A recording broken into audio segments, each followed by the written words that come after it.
CPI Kannur ജില്ലാ secretary KK രാഗേഷിനെ അഭിനന്ദിച്ചതിന്റെ പേരിൽ ഈ നമ്മുടെ IAS ഉദ്യോഗസ്ഥർക്ക് വലിയ മോശമായ പരാമർശങ്ങൾ നടക്കുന്നുണ്ട്. പ്രത്യേകിച്ച് കോൺഗ്രസ് കെ മുരളീധരൻ അടക്കം പറയുന്നു. താങ്കൾ അതല്ലൊരു അങ്ങേയറ്റത്തെ അപക്വമായ മനസ്സുകളുടെ ജൽപ്പനങ്ങളായിട്ട് മാത്രമേ കാണേണ്ടതായിട്ടുള്ളൂ. ഒരു ഈ ദിവ്യ അയ്യർ എന്ന് പറയുന്ന IAS ഉദ്യോഗസ്ഥ സർക്കാർ ലെവലിൽ പ്രവർത്തിക്കുന്ന ഒരു ഉദ്യോഗസ്ഥ. അവർ സാധാരണഗതിയിൽ അവർക്ക് തോന്നിയൊരു കാര്യം പരസ്യമായി പ്രതികരിക്കുന്നു.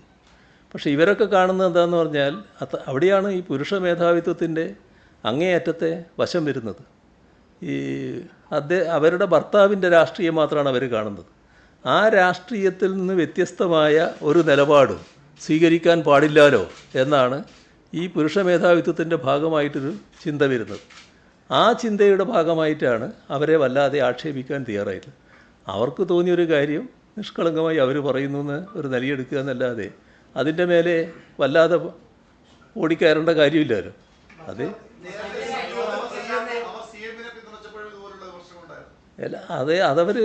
അവർക്ക് തോന്നുന്ന കാര്യങ്ങൾ അവർ പറയുന്നു എടുത്താൽ പോരെ. അതിനെന്തിനാണ് അവർ ഇങ്ങനെ ചാടിക്കളിക്കേണ്ട കാര്യം?